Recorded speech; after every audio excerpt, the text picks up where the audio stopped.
quelques jours, j'ai du mal à chasser. Ce chat d'haute-gorge. Comment on dit? Le sachet et le verbe chasser, pratiquement, ça prête à confusion. Ouais. J'ai du mal à chasser. chasser ce petit char de ma gorge. Bon, vous aimez beaucoup la saison. les virelangues. C'est la saison. Vous êtes prévenu. Voilà, il n'y a pas de problème. Hein. On consomme déjà les fruits, et puis le thé à la menthe, et puis voilà. On a la menthe dans les pots de fleurs, ainsi de suite. Voilà. Jade, nous avons en face de nous Anne Gréco. C'est la première fois que vous allez l'affronter sur un plateau. Souvent, c'est moi qui la reçois avec d'autres. Anne, bonjour. Bonjour, pas bien. Lui s'appelle Jade Mbiango. D'accord. J'ai bien prononcé votre nom. Très correct. Mbiango ou Mbiango? Mbiango. Mbiango, ça signifie innocent. Innocent. Est-ce que vraiment ça, non. innocent, non, oui. Pas du tout. Oui. Voilà. Je suis coupable de quelque chose. Et voilà. Ça, c'est vrai. Donc moi c'est Lumbala ou Kalonji. Kalonji, chez nous ça signifie chef. Chez nous au Congo. Et puis Lumbala, vous voyez, Mbala pour dire que je lise, que je lise. Ah, okay. Alors Lumbala, c'est celui qui lit. Comprenez pourquoi je parle beaucoup. Finalement, je peux rester en paix. Hein, que je lise. Je me demandais. Et mon grand-père, de son vivant, parce que je l'ai côtoyé, Lumbala, Wachikani Chituni, il disait, j'aurai un petit-fils qui parlera en faveur des gens. Il n'y a pas de hasard dans ce que nous prononçons. Hein. J'aurai un petit-fils qui prendra la cause des autres. C'est pourquoi je parle beaucoup. Que je lise, et je lis beaucoup, depuis mon jeune âge.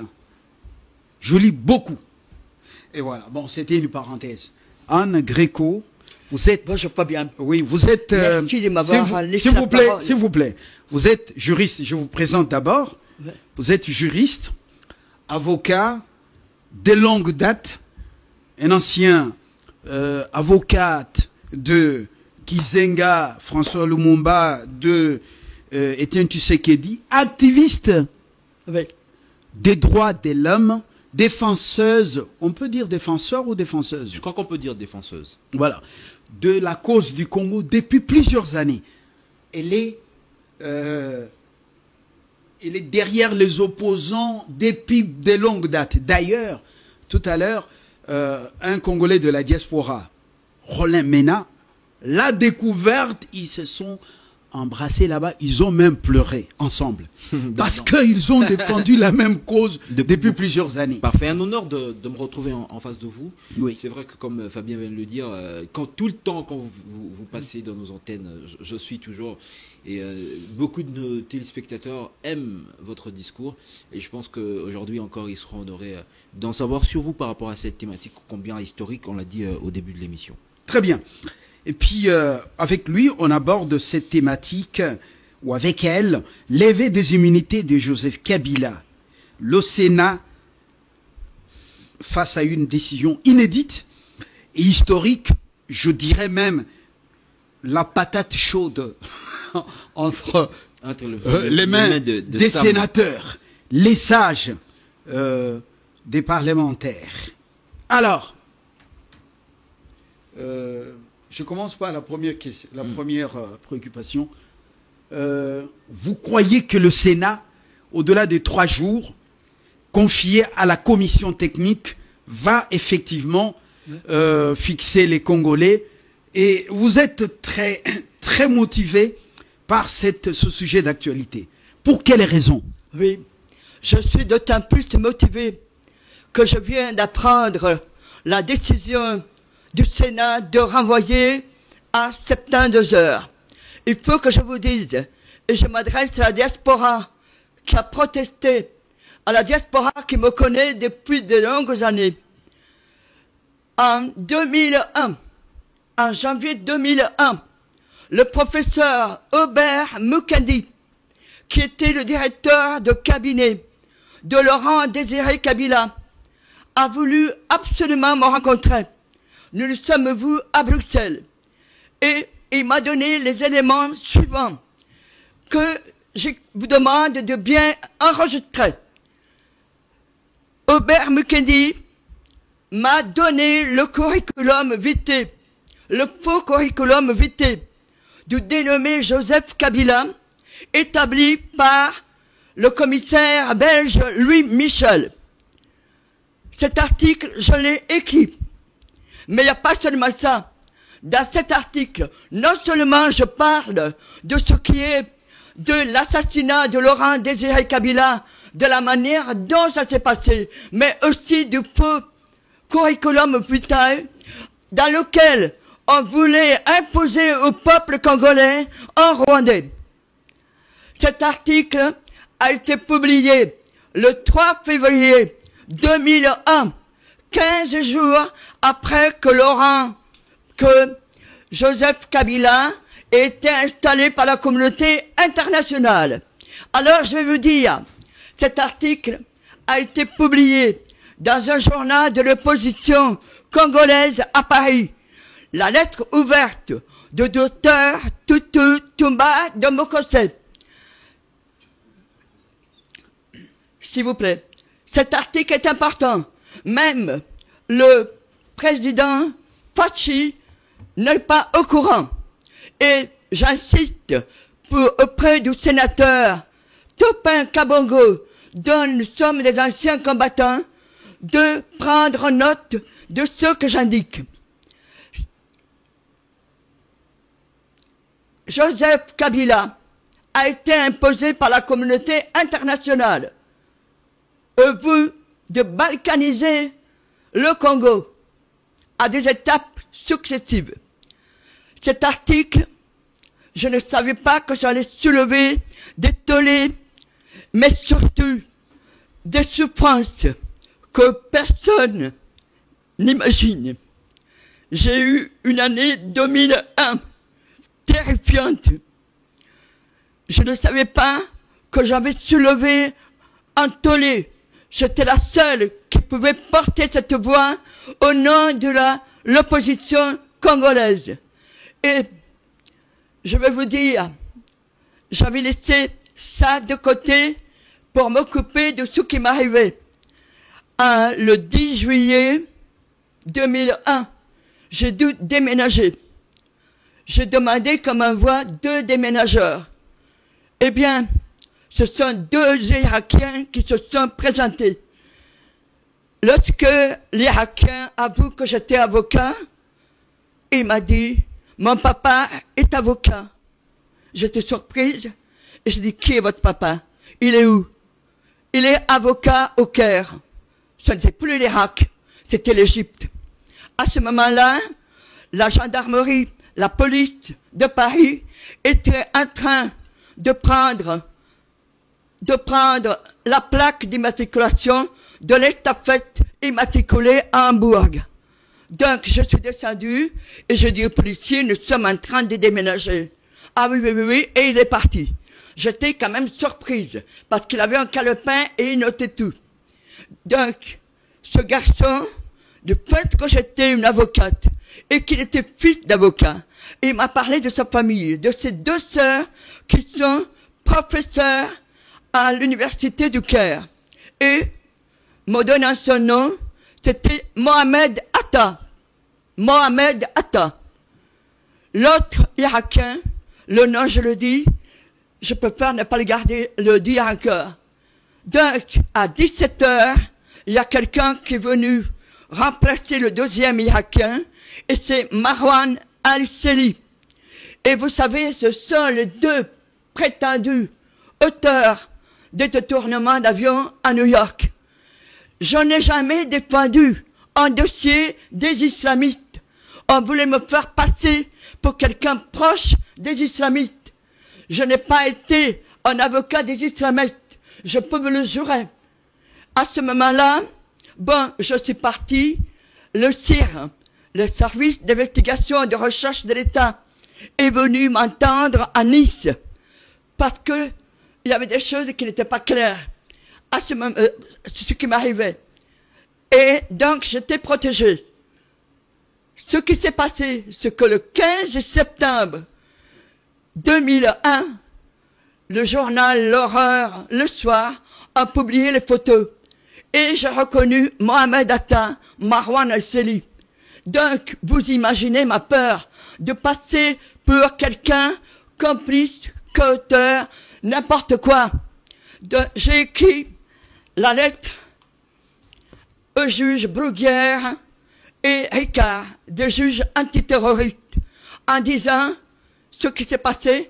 Je n'ai pas cité le nom de Mohamed Atta, parce que Mohamed Atta vivait à Paris et non pas à Hambourg depuis 9 mois.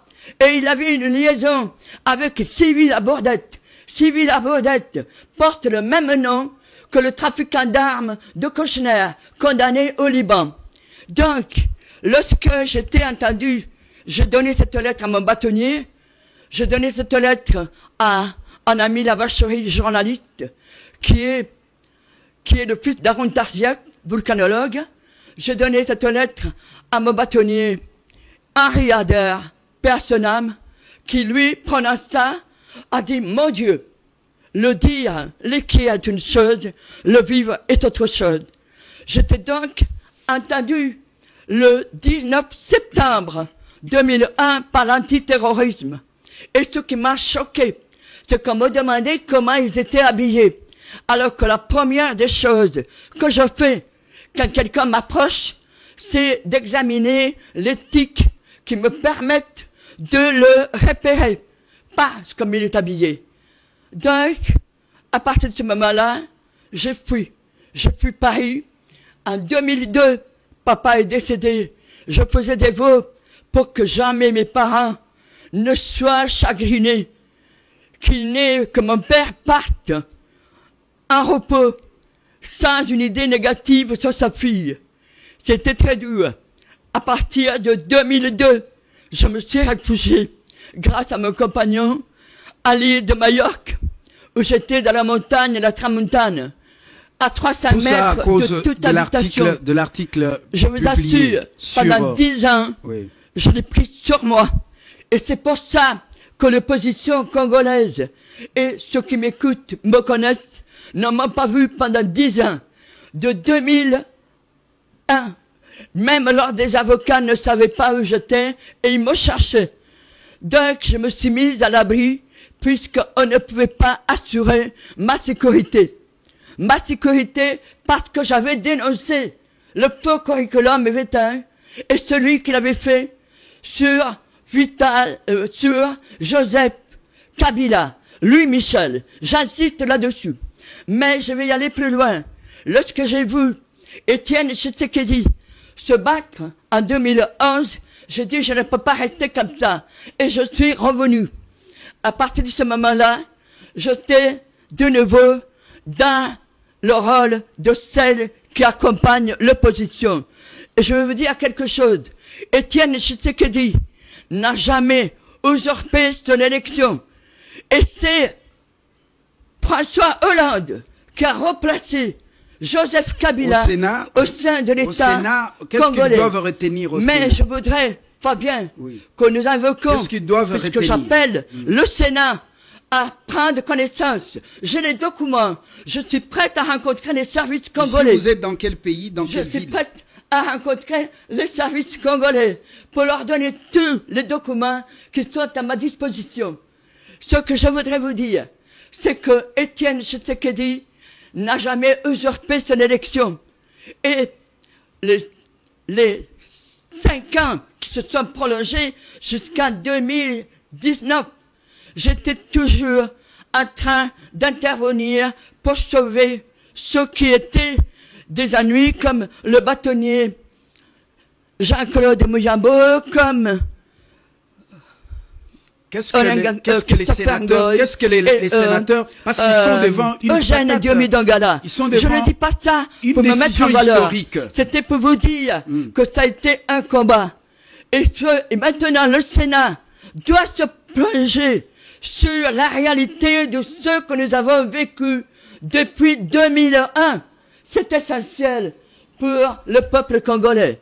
Je voulais aussi ajouter que dans cette intervention d'aujourd'hui, Fabien, je vous demande qu'on puisse parler de Vital Kamerhe et qu'on puisse parler s'il vous plaît, de faut pas faire Mata Sampone. l'amalgame. Faut pas faire l'amalgame.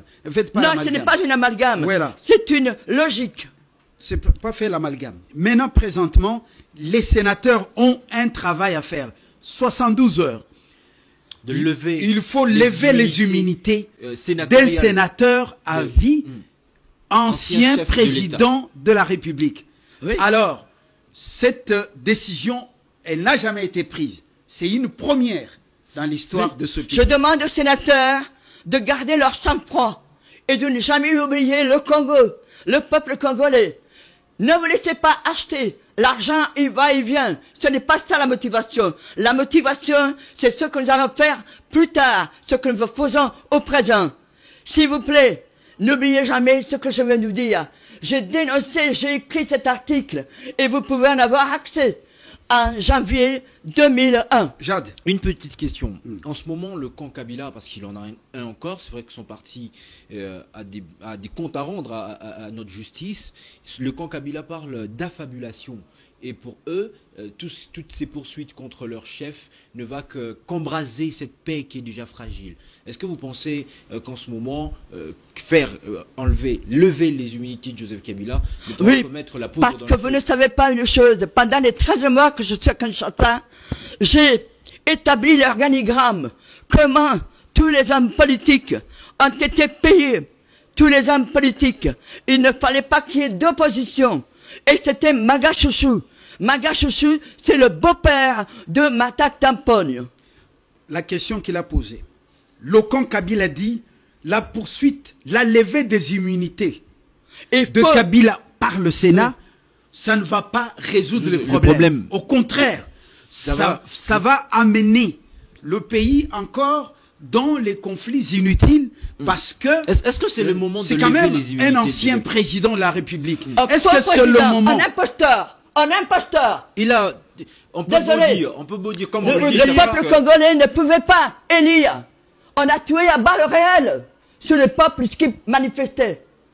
On ne peut pas parler de quelqu'un qui usurpe la nationalité, l'identité et qui se présente aux élections. C'est une imposture. Mais Maître Anne, Bon, vous il a avez... l'usurpation de l'ancienne nationalité, Non. c'est une manche de Non, problème. ça n'est pas un Pour le président. moment, il lui est le chef d'accusation. Selon le chercheur d'infraction militaire par excellence, l'organe de la loi dans la justice militaire, c'est l'auditeur général des près forces armées. la cour militaire. Il lui reproche une complicité Avec les agresseurs. Avec les agresseurs du Congo. président. Maintenant, Oui. est-ce que c'est le moment? Est-ce que c'est le moment? Il doit être Le pays est destitué. fragile. Le pays Il doit est être, fragile. tout doit être mis en place de 2001 à 2018. Nous devons faire ce travail en profondeur. Non, non, je ne considère pas Hippolyte Kanembe comme président de la RDC. Mais il a dirigé le pays pendant 18 Non. ans. C'est 18 une ans. imposture. L'histoire est têtue, on vient de le dire. Oui. L'histoire retiendra ce nom-là, Joseph Kabila, comme président de la République. Et ça, on peut pas le changer. Pendant 18 ans. Aujourd'hui, où on Non. en est, est-ce que le poursuivre pourra résoudre le problème d'insécurité qui sévit dans la partie est de notre pays? C'est ça le sens de la question. En quoi est-ce que ça va nous profiter que de lever les immunités d'un ancien chef de l'État qui, C'était du bien moins, un agent de l'étranger. Le ministre On le refuse Jean-Pierre Bemba Mm. vient de révéler que 30 ports privés appartiennent à Kanembe. Ces ports privés servent de lieu à des trafics contre l'humanité. Uranium, drogue, armes. Ça, c'était intolérable. Et ça, les sénateurs C'est ne pas dans devaient le chef pas le perdre de d'accusation. vous. C'est pas dans le chef d'accusation. on l'accuse pour complicité avec Ça les doit il est être- agresseurs. fait il par doit être l'auditeur cassé. Il général. doit être cassé et les sénateurs doivent faire un travail en profondeur. C'est ce que le peuple congolais, c'est ce que nous attendons. Et si le Sénat ne lève pas les immunités? Parce que ça reste une possibilité. Retenons cette hypothèse. Mm. Si le Sénat, la commission technique, pendant 3 jours, Pense fait qu'il son faudrait travail et la plénière n'élève pas, ils sont 107 ou 109, 109 109 sénateurs. sénateurs. Si le quorum n'est pas, non, parlons pas du quorum. Si au vote, et les immunités des Kabila ne sont pas levées. C'est-à-dire les sénateurs ne se prononcent pas en faveur de la levée de ces de la demande ou du réquisitoire de l'auditeur général. Qu'est-ce que vous allez faire? Il sera révoqué. Il sera révoqué. Toute l'Afrique a les yeux sur Kinshasa. Ne l'oubliez pas. Nous sommes au tournant historique. Et ce tournant s'adresse à tous les Africains épris de liberté et de harmonie. Donc, sénateurs, ne reculez pas. Faites votre travail en toute conscience. Ce que je voulais vous dire aussi, c'est que si je dis que les Congolais, les Africains sont en train de nous écouter, ce n'est pas une parole en l'air. Parce que je sais que ce qui se passe à Kinshasa est écouté, y compris par les médias. Et c'est pour ça que j'espère que ce que je viens de déclarer sera répercuté dans les médias nationaux et internationaux. J'apporterai la preuve que depuis 2001, on nous a imposé un faux Congolais avec un faux patronyme. Et c'est la communauté internationale. C'est une forme de néocolonialisme. Il ne faut pas se moucher le visage. Dernière Très question, bien. on aimerait que vous répondiez, Maître Anne, vous avez le prénom de ma mère et ça me fait énormément plaisir de vous appeler par Ah ce ouais, ça prénom. tombe bien. Est-ce que lever les immunités de Joseph Kabila résoudrait le problème d'insécurité dans notre pays? Est-ce que lever les immunités des Kabila sénateurs à vie, ça va résoudre quel problème sur le plan sécuritaire? Kagame pourrait Mais bien se sûr. servir d'une autre Mais personne. bien sûr, Bien sûr. nous aurons, d'abord, nous aurons l'aide des États-Unis, nous aurons l'aide des États aussi africains. Si nous, le Sénat J'étais levait les immunités lors de la Joseph chose Kabila, on a l'aide du du Sénat 29 août américain. 1996 à l'intérieur de l'église Saint-Bernard.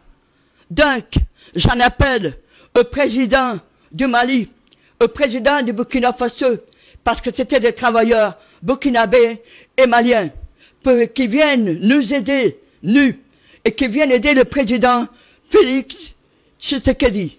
Nous avons besoin de votre aide. Si je vous le demande, ce n'est pas à la légère. Et ce sont des militaires qui sont arrivés au pouvoir par le coup de force. Et c'est pas un modèle en Afrique, même si par moment ils ont une bonne presse. Le Gabonais vient d'enlever la tenue militaire, il a organisé les élections. Ali est allé à Luanda, donc en exil, avec sa femme. Avec sa femme et ses enfants. Voilà. 2 enfants. Il y a d'autres qui vont. Voilà. Mais c'était un coup de force du palais. Il a envoyé seulement son frère aller se reposer de l'autre côté, où certains parlent d'une mise en scène, tout simplement. Bon, ça, ce sont des affaires des Gabonais. Anne, merci d'être venue. Regardons dans 3 jours, 4 jours, 5 jours, si les sénateurs vont vous écouter. Si le Sénat prend une décision contraire, il sera à l'index, je dis bien à l'index du peuple congolais. Et on ne s'en sortira pas comme ça. Merci. Donc merci. c'est votre responsabilité, sénateur, de faire votre travail en profondeur, de savoir ce qui s'est passé depuis 2001 jusqu'à maintenant. Merci. Anne Gréco, malgré justement l'âge, son expérience, mais elle garde son énergie, sa vigueur, plus même que les jeunes gens. Elle a encore de l'énergie à revendre. Je crois que ça sera mais félicitations pour. Mais bon, les Anne, elles sont comme ça, elles sont très fortes. Ah voilà, je vois. Je peux vous le prouver. Mais il y a des mots qui ne trompent pas. Oui. Cette Anne est très engagée pour la cause congolaise, plus que beaucoup de Congolais. Elle dit nous. Oui. Quand elle parle de oui, nous, mais elle y comprise. Voilà. Donc. Si moi j'ai déjà vu Anne pleurer pour la cause congolaise, c'était terrible. J'étais très affecté. Anne, que Dieu vous garde encore très longtemps sur la terre et que vous puissiez voir le bonheur du Congo et que les Congolais se réveillent, aiment leur pays. Sinon, c'est catastrophique. Hein, voilà. Merci. Bonne journée. Merci. Dans quelques instants, la suite, le temps qu'on raccompagne Anne dans les couloirs. Je crois qu'on va avoir rapidement une petite pause publicitaire. Ah, une petite pause publicitaire, c'est très important. Le temps de revenir. Voilà.